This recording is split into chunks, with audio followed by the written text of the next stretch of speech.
경제 이슈와 상식이 궁금하시다면 경제 유캐스트 오디오로 듣는 키워드 경제. 네, 안녕하세요. 저는 경제 유캐스트의 파티한 김 기자입니다.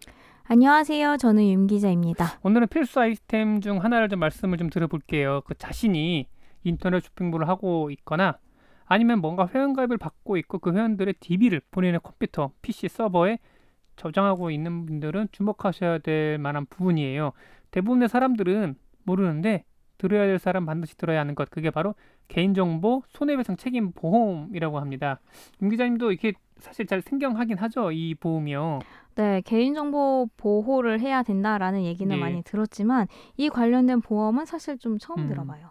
이게 뭐냐 물어보실 분들이 많을 것 같긴 한데 결론부터 말씀드리자면은 이건 의무보험이에요. 그러니까 만약에 사고가 났어, 개인정보 유출이 됐을 때 누군가 보상을 해줘야 될 거 아니에요. 근데 일반적으로 내가 만약에 한 사람 10만 원씩 보상을 해주는데 1,000명이야. 어우, 어기죠. 예. 그쵸. 굉장히 많죠. 그러니까 개인 사업자 입장에서 봤을 때는 이거는 그 폐업할 수밖에 없는 건데 이런 보험을 들어놓으면은 미리 그 보상금을 저희가 뭐 자동차에 사고가 났을 때 보험사로부터 보험금을 청구해서 받듯이 그렇게 받을 수 있는 형태의 보험이다. 이렇게 보면 될 것 같아요. 그래서 뭐 자동차를 운행하기 위해서는 뭐 자동차 보험에 의무적으로 가입을 해야 되잖아요. 그래서 내가 사고를 냈을 때 혹은 내가 사고를 당했을 때 보상을 받을 수가 있습니다. 만약에 사고를 낸 상대방이 자기 보험에 가입돼 있지 않다. 그래서 순수하게 그 사람 돈으로 보상을 해줘야 된다 하면은 뭐 이건 형님이나 이재용 형님 같은 경우에는 뭐 이렇게 큰 걱정 안 하시겠지만은 일반적인 분들이라고 하면 큰 저기 이 부담이 될 수밖에 없어요. 네. 혹은 또 뭐 배째로 나온다고 하면은 난감한 상황에 빠질 수밖에 없죠. 그래도 법적으로 할 수 있는 방법은 있긴 해요. 재판을 걸어서 그 사람이 갖고 있는 재산에 가압류를 거는 겁니다. 그런데 모든 법의 절차가 그렇듯이 송사라는 게 쉽지가 않잖아요. 뭐 윤 기자님 혹시 송사에 휘말린 적 있으신가요? 저는 다행히도 아직은 네. 없습니다. 저는 그 친인척 중에 한 명 송사에 휘말려서 좀 이제 옆에서 좀 지켜본 적이 있었는데 네. 아우 정말 그게 스트레스예요. 그쵸. 힘들죠. 예, 이게 한 달 정도 뭐 되는 스트레스가 아니라 거의 2년, 3년, 길면 뭐 몇 년 되는 스트레스다 보니까 이게 그리고 힘도 빠지고 돈도 많이 들어가게 되고 정말 사람 많이 지치게 하거든요. 게다가 뭐 모든 나라에 거의 모든 나라엔 그렇지만 우리나라 3심제가 있잖아요. 네. 상대방이 난 모르겠다라고 하면 재판이 길게 갈 수도 있는 거고 뭐 났는데 나는 몸빵으로 하겠다라고 하면서 뭐 한다고 하면 사고를 당한 사람 입장에서는 어디 하소연할 처지도 안 돼요. 설령 재판 결과가 나오고 가압류를 가져간다고 하더라도 그 시간과 비용은 엄청나게 길 수밖에 없는 거죠. 간단한 재판이라고 해도 법정에 들어서고 처리되는 순간 많은 비용과 시간이 들 수밖에 없어요. 하지만 다수의 사람들이 그렇게 보험료를 내준 덕에 운 나쁘게 1% 사고의 확률로 사고를 받으신 분들이 재활도 할 수 있고 다시 파산하지 않고 사회에 다시 들어올 수 있으신 거죠. 우리가 만약에 보험료를 뭐 아까워서 안 낸다고 칩시다. 그리고 각자 그 복불복으로 1%의 사고 확률을 감당한다고 산다고 칩시다. 내가 사고가 난다면 보험료 없이 1년에 수십만 원에서 수백만 원 아낄 수 있으니까 분명 뭐 이득인 것 같아요. 그런데 내가 만약에 사고를 당한다고 하면 이 어마어마한 물적, 신체적 손실을 볼 수밖에 없어요. 매번 그때마다 재판을 쓰는 것도 아니고요. 교통사고 하나 때문에 멀쩡한 개인이 파산을 한다, 아니면은 뭐 사회적으로 활동할 수 없게 된다고 하면은 그거야말로 사회적으로 손해일 수밖에 없습니다. 그래서 보험이라는 게 필요하고요. 이래서 사고 가능성이 있고 공동으로 리스크를 분산해야 될 상황에 있어서 의무보험이 필요한 거고, 경우에 따라서는 나라에서 몇몇 보험은 의무적으로 들어라 하는 경우도 있어요. 이런 맥락에서 개인정보 손해배상 책임보험을 보시면 돼요. 이게 무슨 내용이냐? 교통사고가 빈번하게 나듯이 인터넷 업계에서도 개인정보 유출은 빈번하게 일어납니다. 그리고 추세는 어떻게 변하고 있는가? 유출된 개인정보로 인한 피해를 유출 당한 사람, 그러니까 유출 당하고 해킹당하고도 억울해 죽겠는데 그 본인이 보상을 해줘야 돼요. 예를 들면 저희 경제 유캐스트가 운영되고 있는데, 저희는 저희 구독자에 대한 정보 하나도 없어요. 네. 받고 싶어도 가질 수가 없는데 네. 만약에 저희가 별도의 사이트를 만들어 놓고 1,000명 이상의 그 DB를 갖고 있다. 근데 만약에 이게 해킹에 당해서 이게 유출이 됐어. 그럼 저희 보상을 해줘야 되는 거거든요. 그쵸. 저희가 해킹을 당했지만 그쵸?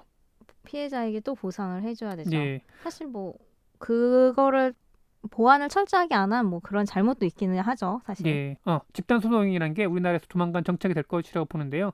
아직은 뭐 이런 것을 뭐 흔하게 볼 수 없다고 해도 부분적으로 진행이 되고 있긴 해요. 그래서 만약에 경제 유캐스트 구독자님들께서 아니 너네들 믿고 내 개인정보를 바꿨는데 유출했단 말이야? 어디 우리 같이 피해를 본 사람 100명씩 모읍시다. 음. 그래가지고 뭐 판결 땅땅땅 났어. 10만 원씩 배상해줘라. 우리 1,000만 원 내줘야 되는 거고. 예. 근데 물론 경우에 따라서 이게 고의적으로 우리 내부에 누군가 일부 유출시켰다. 그럴 때는 이게 보상범위 안 들어가긴 하거든요. 순전하게 타의로 내가 피해를 봤다는 경우에 보상이 되긴 해요. 그래도 그 경우만 되더라도 만약에 보험이 들어 있었고 그게 보험사로 하여금 피해 보상이 된다고 하면은 저희로서는 그래도 큰 그래도 부담스러울 수 있게 되는 거죠. 사실 한 개인이 인터파크나 아니면 네이트나 아니면 이런 업체한테 내 피해 보상을 입증을 하고 내 피해를 입증하고 보상을 받기 쉽지가 않아요. 근데 한 100명, 뭐 1000명, 그러니까 피해 보상이 쉽지도 않고 설령 제가 재판에 이긴다고 하더라도 10만 원 정도 받는다고 하면은 아니 100만 원 받는다고 치면은 그 들인 비용과 시간에 비하면 보상이 너무 작거든요. 근데 만약에 100명이 모였고 1000명이 모였어. 그러면 그 보상 범위가 커지게 되고 그다음에 그 정도의 그 인원이 되면 변호사들도 이제 쓸 수 있게 되는 거잖아요. 그래서 이런 집단 소송이 늘어날 수밖에 없어요. 지난 7월에 그 한 판결이 좀 나왔는데 인터파크의 개인정보 유출로 피해를 본 36명이 소송을 제기했고요. 피해자 한 사람이 10만 원씩 배상하라는 판결이 나왔어요. 36명 입장에서 봤을 때요. 여러분 그 10만 원 에이 그깟 뭐 하겠지만은 인터파크 개인정보 유출 피해자 수만 1,000만에 추정이 돼요. 만약에 그 이 피해자들한테 이 재판 결과를 준해서 이 법례 삼아서 보상을 해줘라. 그러니까 이 재판 결과가 있으니까 나도 피해니까 인터파크에 피해 보상을 요구할 수 있게 되는 거예요. 만약에 1,000만 명이 다 한다 그러면은 1조 원이 됩니다. 그래도 한 수십억 정도에 달하는 소송 비용과 앞으로 얼마가 더 나올지 모르는 그 이 배상액 걱정에 인터파크는 휘청일 수밖에 없어요. 사실 좀 걱정도 좀 많고요. 여러분 세상은 이렇게 변했습니다. 개인정보 유출 뭐 그깟 하기에는 요새 세상이 많이 변했어요. 단순하게 아이씨 기분 나쁘다. 아이 뭐 어차피 내 개인정보 유출 뭐 할 수 없지 이런 걸 넘어서 내 개인정보에 대한 권리 침해가 더 나아가 내 재산상의 피해로까지 이어진다고 보는 상황까지 온 거예요. 이건 또 왜 그러냐 이렇게 볼 수 있어요. 최근에 뭘 시작했는가 마이데이터 사업을 볼 수 있어요. 마이데이터가 또 뭐냐? 윤 기자님 마이데이터 요새 또 핫하잖아요, 요새요. 그쵸? 네, 그렇죠. 내 정보를 내가 이제 통제할 수 있는 그런 권리를 그쵸? 얘기를 하는 거죠. 그러니까 내가 동의를 하게 되면은 내 개인정보를 카드사에 쌓아놓는 개인정보를 뭐 은행도 끌어다 쓸 수 있는 거고 그리고 뭐 포털, 쇼핑 이런 데 쓸 수 있는 거죠. 그러니까 뭐 예를 들면은 내 소비 데이터를 카드사에 입력해 놓아 있어요. 근데 그 데이터를 내가 동의한다고 하면은 은행에서도 내 개인정보를 활용할 수 있고 쇼핑몰 사이트에서도 활용할 수 있는 거예요. 만약에 뭐 윤 기자님이 카드 결제액 중 뭐 소고기가 많은 걸 봤어. 그 쇼핑몰 사이트에서는 우리 윤 기자님 소고기 좋아하네. 그러면은 소고기를 스테이크처럼 구울 수 있는 후라이팬을 한번 추천해 볼까? 그러면 자동으로 후라이팬 추천될 수 있는 거죠. 또 은행에서는 우리 윤 기자님이 소고기를 좋아하는데 자세히 보니까 꽤 비싼 채끝 이런 것만 먹네. 소득이 좀 있나 봐. 소비 여력이 있는 것 같은데 요 사람을 우리 대출 고객을 끌어들이자. 그래서 우대 금리를 준다거나 네, 대출을 확 낮출 수 있어요. 좋네요. 예. 채끝을 자주 사는 그쵸. 건. 네. 그래서 은행 입장에서 봤을 때 이런 대출 고객 한 명을 모시기 위해서 광고나 마케팅 비용을 써야 되는 건데 이런 데이터가 있으면은 그 비용을 세이브하면서 윤 기자님도 좋고 은행도 좋고 그렇게 할 수 있는 거죠. 윤 기자님은 낮은 비용에 대출 받을 수 있게 좋은 거고 은행은 또 저렴한 비용으로 윤 기자님 같은 우량 고객을 끌어들일 수 있는 게 좋은 거죠. 데이터가 이렇게 중요한 겁니다, 여러분. 예. 이게 무슨 얘기냐? 내가 활동하면서 만든 데이터가 또 요긴하게 쓰이게 되고 이게 부가가치를 창출하는 계기가 된다는 거죠. 만약에 윤 기자님 후라이팬을 산다고 하면 쇼핑몰 사이트 입장에서는 기꺼이 카드사로부터 개인정보 데이터를 돈 주고 사는 것을 거래하겠죠. 그리고 또 한 가지 비식별한 데이터를 뭐 뭉탱이로 팔 수도 있어요. 기업들이 뭐 가장 궁금해하는 게 지금 뭐하냐 하면은 어떤 시점에 어떤 대상을 타깃으로 했을 때 물건이 잘 팔리는가 또 과연 우리 제품이 뭐 유형이 어떨 때 요긴하게 잘 팔릴 수 있는지 알고 싶어 해요.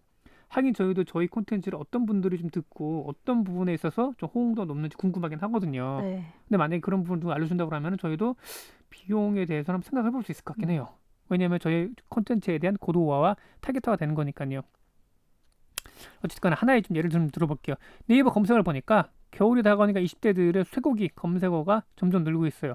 30대들은 삼겹살 좋아하는 20대들은 소고기 검색 빈도가 늘어나네? 또 결제자를 보니까 소고기 사는 비율까지 좀 다른 연령대보다 좀 높은 것 같아요. 그런데 단순히 불고기용이 아니라 스테이크용이네. 그리고 이들이 검색해서 보는 콘텐츠를 보니까 유튜브 고기남자라는 채널 시청자들이 많은 것 같아. 유입되고 있어. 그렇다면 결론 내릴 수가 있어요. 20대 남자들을 타깃으로 한 쇠고기 스테이크용 제품을 한번 내놓아 보자. 그러면 팔릴 수가 있겠다. 그들에 맞게 감성형 디자인도 하고 뭐 품질도 하고 마케팅도 한다면요. 그리고 이들이 소고기에 대한 정보를 어디서 얻느냐? 유튜브 채널 고기남자에서 얻으니까 여기에다 광고를 넣는 것을 한번 해보자. 고려해 볼 수 있게 되는 거죠. 근데 저희는 고기남자랑 전혀 상관이 없습니다. 그냥 하나 예를 든 거고요. 네. 이렇게 되면 해당 기업 입장에서 봤을 때는 광고비와 마케팅비에 쓸데없는 지출을 줄일 수가 있어요. 예전 같으면 TV 광고 아니면 그냥 검색 광고에 뭐 내야지 해야 됐겠지만은 이제 우리 제품을 사줄 수 있는 사람들을 타깃으로 해서 명확하게 필요한 비용만 집행할 수 있게 되는 거죠. 여러분, 세상은 이렇게 좀 변화하고 있어요. 데이터에 대한 중요성이 더 커지고 있고요. 그렇기 때문에 내 데이터에 대한 주장과 권리에 대한 그 주장은 더 늘어날 수밖에 없어요. 그러면서 그것의 가치는 더욱더 올라가고 있습니다. 가장 중요한 것은 여러분이 보유하고 있는 데이터를 새어나가지 않도록, 그러니까 쇼핑몰 점주님이든 아니면 차후 저희가 뭐 진짜 뭐 고객님들 데이터를 받게 된다고 하면은 당연히 저희도 잘 보관을 해야 되겠죠. 꽁꽁 열심히 보관하는 게 중요해요. 그리고 이 데이터를 잘 분석해서 활용하는 능력도 많이 중요해지고 있어요. 세상은 변하고 있어요. 또 데이터가 돈이 되고 있으니까 그것을 악용하는 세력들도 몰려들고 있고요. 만약에 한 해커가 들어와서 당신의 PC를 점령해 버렸어요. 매출 전표를 비롯해 개인정보 서버로 움직이지 못하게 만들어 놓고 돈 안 주면 다 지워버린다 하면은 어떻게 하시겠습니까? 이미 이 일은 흔한 일이 됐어요. 그렇기 때문에 개인정보 유출과 그에 대한 피해, 보상, 대책 마련은 미리미리부터 좀 준비해둘 필요성은 분명히 있는 것 같아요. 그리고 이게 현재까지는 초기이기 때문에 상당히 지금 쇼핑몰 운영하시는 분들이 계신다고 하면 이분들이 지금 가입해 놓으시면은 상당히 유리한 국면도 좀 있긴 해요. 이 부분은 다음 편에서 말씀드리도록 하겠습니다. 예, 감사합니다. 감사합니다. 여러분의 구독과 좋아요는 큰 힘이 됩니다.